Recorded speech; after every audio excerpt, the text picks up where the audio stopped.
And I'm going to get my next guest in now, which is the man himself, the World Enduro Super Series Ultimate Enduro Champion, Manuel Lettenbichler. How are you, Manny? All good, and you? Looking at 2015. And we're going to be looking at the 2015 Ezbergrodeo Hare Scramble. You ready for it? I hope so. It was what I remember and what my dad told me about this was a crazy year, you know. So I'm definitely excited to watch it again. It was. Well, I don't want to make this one awkward for you, but your dad gets a win, and some other members of the family haven't done it yet. So we'll just leave that there. Okay. I'm already on my way, you know, like trying my best the last couple of years, and it just won't happen. Now, it was super... You've been close, mate. You've been close. Yeah, I've been close. Now, it was a super hot year, what I remember. There we can see already at the start. Planes are flying in. It was such a brutal year. I think it was around 30 degrees or something like this, you know. And we just see the completely different part with the 2013 race where there was rain everywhere, you know. So would you rather it like 2013? Go on, Manny. I say, would you rather the conditions like then, or a day like this, or is it so hot today it makes it really difficult physically? I would say I would probably prefer like a wet kind of situation, because there we can see all the dust. Yeah. Look at the dust, oh my man. Goodness. Yeah, that's one of the most terrifying prospects ever, to fire a bike into that. Yeah, it's just so brutal. Like, I remember myself and my dad was also involved. Like, we crashed all together into the start because we couldn't see anything. So the first guy where we can see Johnny right now, he was just pulling away with such a good speed, you know, like no dust in front of him, which was such an important thing, you know. Massive advantage at this stage, isn't it? Yeah, totally massive advantage. Especially there we can see Teddy, you know, he had a big crash and falling into the riders and everything. So look at this. This is huge. Yeah, this was an insane battle for the whole shot, I would say. In extreme. This was his comeback year, wasn't it? Really. This is when he came back. Yeah, this was his comeback year. The Erzberger. Yeah, it was such an important thing, you know. Yeah, Teddy is back, you know. Everybody was talking about it, and it was such a bummer, you know. Like, he crashed in the first uphill and had to quit the race, but it's part of racing, I would say. Anything can happen. And thankfully, I think he walked away from it, didn't it? It could have. It was a big accident, so you can always take that from it. Concussed. Yeah, he walked away. Concussion. Nothing actually. too serious. He had a concussion. Yeah, he had a concussion. Nothing too serious, which was super good. But yeah, for sure it's a bummer, you know. Like, I think he would be also good in this year, and he was always riding really good at this event. And we'll be bringing Taddy in to look at the 2016 race after this one. So Johnny Walker out front and on the move here through water pipe, isn't it, this bit? Yeah, it's water pipe. They also changed it to the last couple of years, you know, and like Paul already said, you know, like if it's wet, the dirt is so much better compare when it's dry, you know, because it's just so much more grippier, and there we can see how we always sliding away, you know, in the dust. Start for the amateurs. So here's the amateurs. Yeah. Luckily the dust has cleared from the previous riders, but if you're not in the first 15 or 20 over the top of there, I don't know, that's horrific. Yeah, that's just brutal, you know, like I know that so many guys just crashed there, and it was so scary, you know, so for me it always a big advantage if you're already in front, and also if there's rain, like you always just prefer rain because dust is just insane and you have to slow down so much. It's gnarly, isn't it? Dust is almost the gnarliest thing. It's horrible.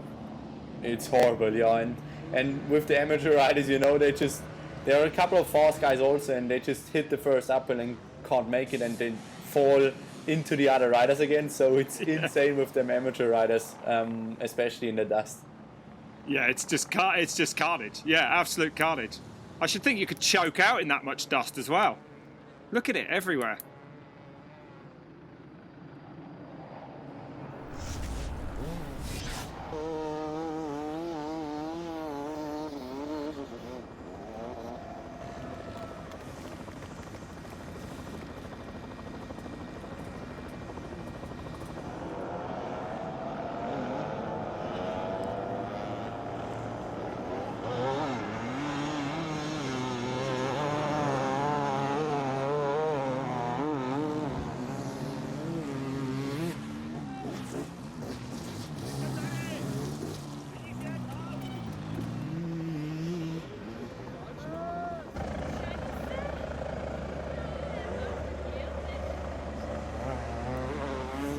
We're back. Just pretend not to happen. Yeah. So Yeah, Johnny Walker leading on.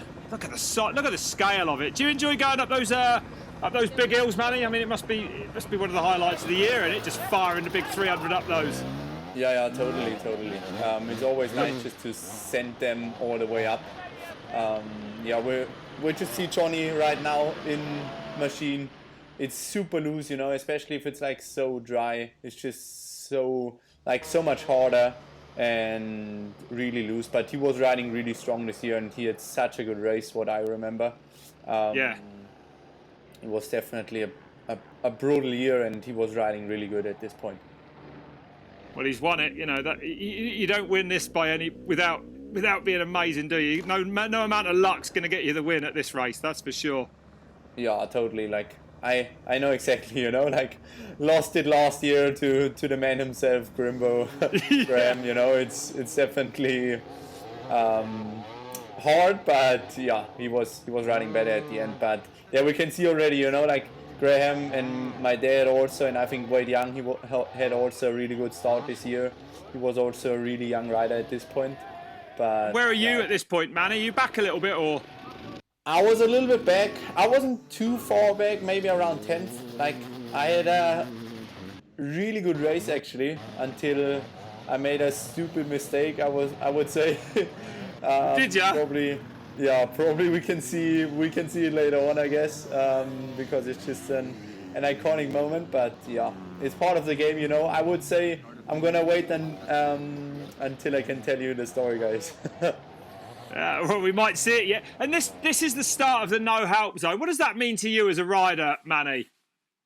Yeah, totally. You know, like you come in and you're like, now the real stuff is gonna happening. You know, and. Oh my god! Yeah, I remember cameraman this down.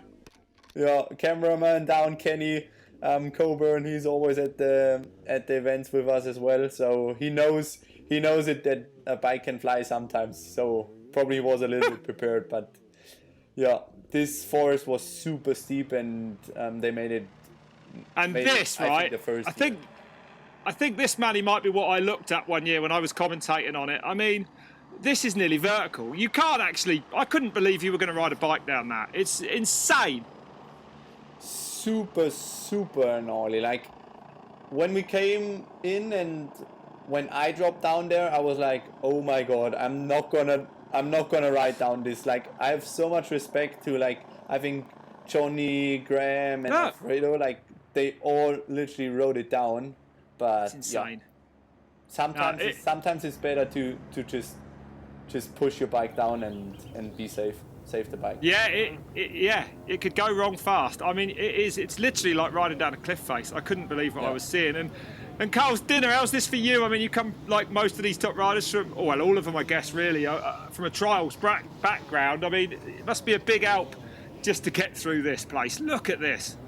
Yeah, it's just insane. Like, every year when I come back to Erzberg, you're like, oh my god, what is it for a crazy place, you know, to race there, and especially Carl Stinney, you know, like the last couple of years the level got so much higher from everybody, and they tried to make it so much longer also now, Carl Stinney, that we go 3 times through there, through the rocks, and always through the biggest holes. So yeah, it's a really hard one. And you could see Johnny boiling the old bike up there. Look at that's exactly that wouldn't even feel safe to come down it like that. Look at that. Who's that riding behind? Yeah, that's Alfredo. Wade Young riding it. Yeah, my dad was like, he told me already before the race, if something is super steep, just push it down. You know, we can see he is actually doing really well, and I think he's also passing Alfredo again. Yeah, you're right. So it's not Wade, it's Alfredo. Yeah, look, you're right, Alfredo. Yeah. Oh my god, look at that dude. Yeah, but he was like, he told me about this, and he was like, sometimes it's just better to push it, you know, and be safe, you know, like you can crash so easily in them loose rocks, and especially if it's like so dry, because it's way looser than expected. And look at that dude, Andreas there in 3rd place. He is an animal, your dad, isn't he? No doubt he's about an animal. that. Like, he's such a legend, you know. I'm also calling him boss because he's just such a boss. So yeah, he's a good lad. He's definitely a good lad. And you were the youngest ever finisher the year before, right? You made it to the finish line at just 16 years old, Manny. It's insane. Yeah, it was insane this year. I remember 2014. I just cramped up everywhere, but I was also so happy, you know. Like, came into the race and had no expectations, and at the end, like, just finishing this race, it meant quite a lot to me. So yeah. It was a good year, and then I come into 2015 and was like, yeah, we will get it now, you know. Like, we were like on fire, and we want to be better than the year before, and yeah, I struggled a lot with the heat, if I'm to be honest. Like, I struggled. Did you really? Yeah. Yeah, totally. I think everybody did, you know. And this year was so hot, and also them front runners, you know, like Johnny, Graham, my dad, Alfredo, you know. They're also slowed down a little bit in Colstina because the rocks sometimes just save the heat, and they like, it feels, I would say, 10 degrees warmer than outside of Colstina. Yeah, that's right, all radiating up, and of course, you know, you got like a helmet on with no breathe holes in it or anything. You're just cooking. Your head is cooking, isn't it? Yeah, your head is cooking, and you're also going so slow, you know, in Colstina. That's also the biggest problem. You have like no wind what's coming through or anything. Yeah, how big a part of the riders, event? You know? They're a big part of it, eh, Manny? The amateurs, they kind of make the event, don't they? Yeah, totally. You know, like, I would say without them it wouldn't be Red Bull Erzbergrodeo. Like, it's just so cool to see them firing up, and they try it every year again and trying to just come as far as possible. And you can't believe, you know, sometimes if you're going through the pits and there are people going so crazy, and it's just such a good atmosphere. It's more like an off-road, like the biggest off-road festival, I would say. Yeah, that's right, it is. It's a 4-day festival of motorbikes. If you like motorbikes, you need to go to the Ezbergrodeo. It's like, it's the Wild West. When I rolled up there, I was just taken aback by the fact that there were thousands of motorbikes just going in all different directions, basically doing seemingly whatever they wanted. I've never seen anything like it. Yeah, totally. Like, it's completely such a mess, you know, in the race, off the race, you know. They're just so fired up. It's probably a nice one to get home from and have a shower, I'd imagine, after this. Here's the amateurs battling, man. Look he's got up there well, though. Look at that. Yeah, totally. Yeah, we can see already one guy, he get pulled from a rope or something like this. Maybe from another rider. Maybe they teamed up and were like, yeah, we're gonna help each other. Can be also. Is that what they do? Do the amateurs actually do that? They kind of work in teams, some of them, do they? Yeah, totally. Some of the riders, they literally bring a rope to the start line and take it with them on the backpack. Yeah. No way. Yeah, totally. And then they just pull each other up like the really hard sections. No way. So it basically is rock climbing on motorbikes, just as I suspected. Yeah, rock climbing on motorbikes. Sometimes you need a rope. Flipping it. Have you? There's a lone 4-stroke. I mean, has it ever been won on a 4-stroke? Not many of you top guys run 4-strokes, right? Do you? If ever. No, normally not. Like, I would say the proper bike is a 300 2-stroke. But yeah, we can see already. You know, my dad. I don't know how many podiums he got, but he was riding the BMW 450, and he also make it happening. You know, but. Your dad was on the 450 BMW here? Nah, not here. Couple of years ago. In previous years before, yeah. Yeah, I think from 2007 to 2010 or something like this. I'm not quite sure, but he was ripping it on the 4-stroke. Oh. Yeah, that's right. Probably with David Knight at the same time. Then was he teammates with Knighty on it or not? Yeah. Did David ride it earlier? He did. Yeah. Yeah, he did. He was teammate with Knighter and a couple of other guys. It was a cool project at the end from BMW to bring it into the sport, you know. But Absolutely. Where are these guys now, Manny? Getting back to the action here, there's a fair bit going on. I'm not quite sure. Like I'm probably I know. Like they're off the Karl Steiner now. It was shortly before downtown when they came into this new bit where anything got wrong, I would say. So yeah. Look at it. yeah, dude. there we It's can see impossible. already, you know, Alfredo and Graham are pulling already each other just to helping them out. It's a no-help zone, you know, from machine on, so they teamed up. So And no outside assistance, but each rider can help yourselves. Yeah. Riders can help each other. Riders, absolutely. Yeah. And Yeah. here it is. Another. Who's that coming to join the party now? Then. yeah, Johnny Walker just came in, and yeah, at the end, you know, it was my dad, Graham, Alfredo, and Johnny who literally teamed up because there was no chance to go up there, you know. Like now, like this part is completely filled with rocks. Like it's gone, I would say. But in this point, it was also a secret spot where nobody knew that it's in, and nobody tried to ride it before. Yeah. So. And am I right in thinking that the organisers, this is something that they do? They chuck in a section that you wouldn't expect to be in, right? At the last minute, it's kind of, you really didn't know about it. You just turn up and you're like, oh no, here we go. Yeah, totally. Like sometimes, you know, like we also sometimes just sneak around and try to watch a little bit or just to check out the track or anything, you know. And at the end on Sunday, the track looks completely different because they just put tape in or just put a secret spot in where you have no idea, you know. And yeah, this was also, downtown was also a part of them secret spots, and yeah, it was a bummer. My dad told me about this, you know, like they've been in there and they had no idea how to get up there, you know. And if 4 of the best riders think there's no way to go up, it's steep. Yeah, that's right. Absolutely. When it's this hard and it's absolutely unrideable or even unmanageable on your own, to you, is it too much? I mean, do you feel like you should be able to do it on your own, really, Manny, or is this part of it? Nah, I would say like this year was definitely way too much. You know, like can happen. You know, like everybody wants to make. Johnny's on a rope. Yeah, Johnny is on a rope right now, you know. Probably the guides or the fans from there just gave them the ropes.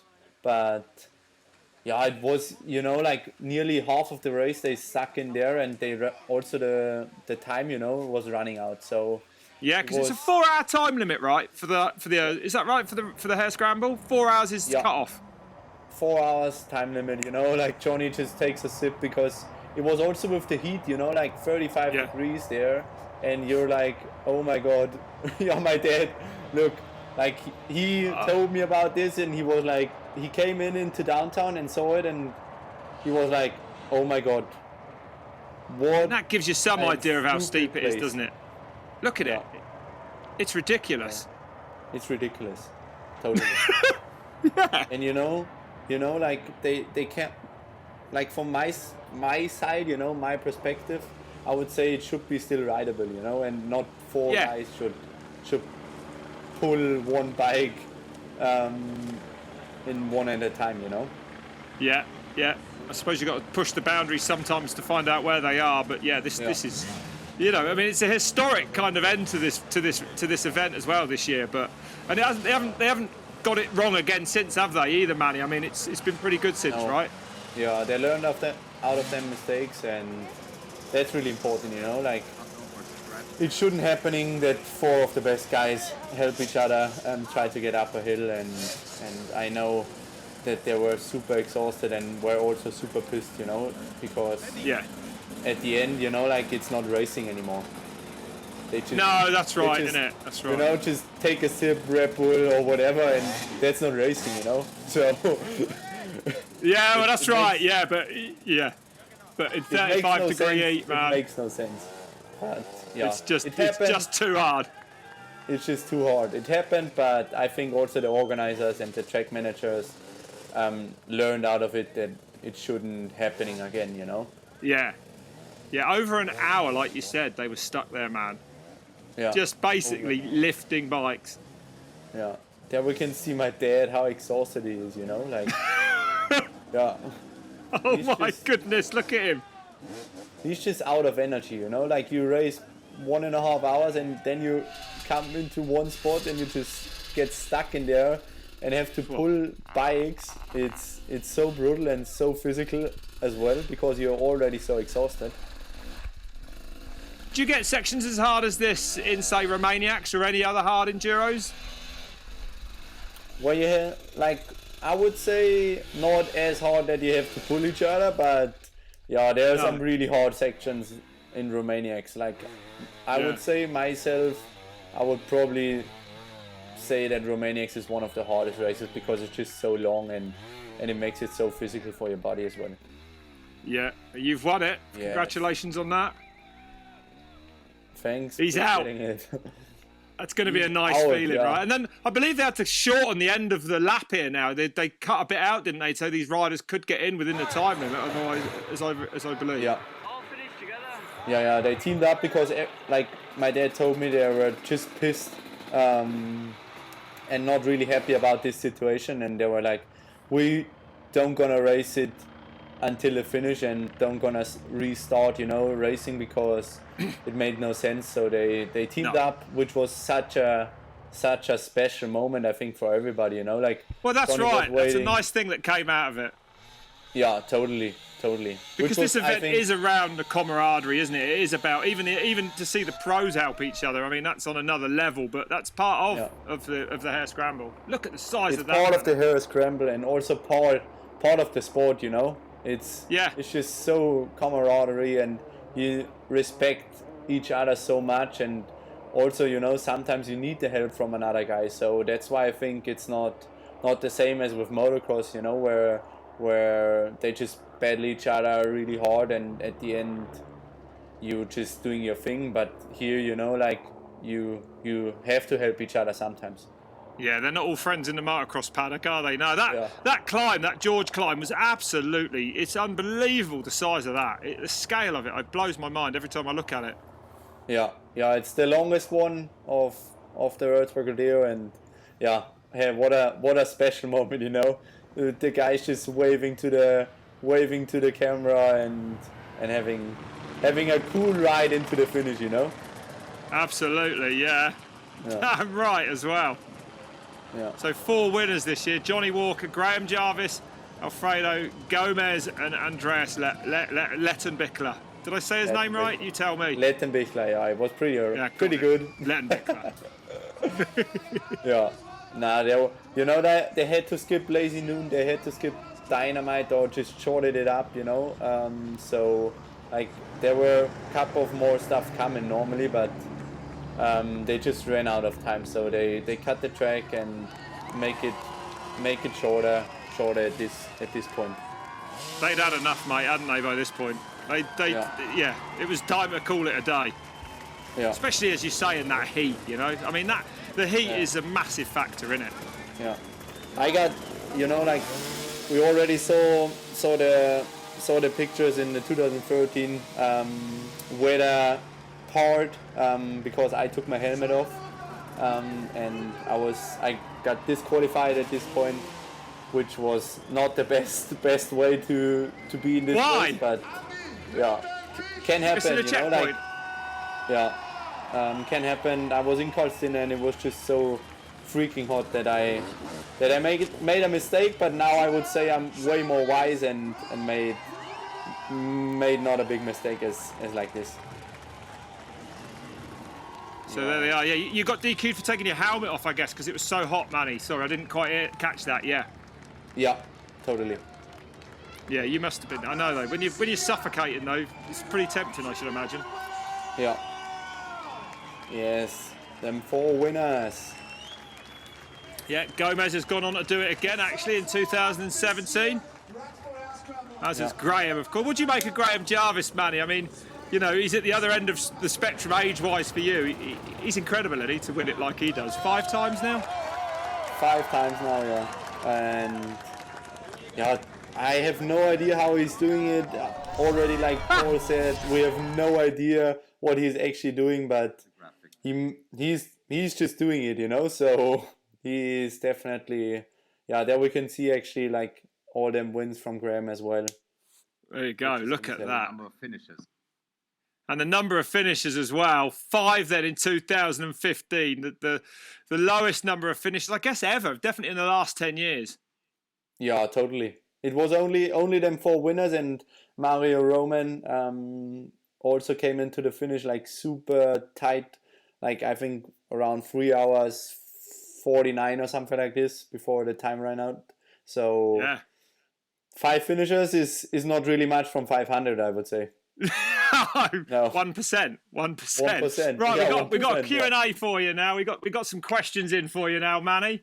So here from Marcus, how did you find out about your disqualification? At the end, or did they tell you there and then?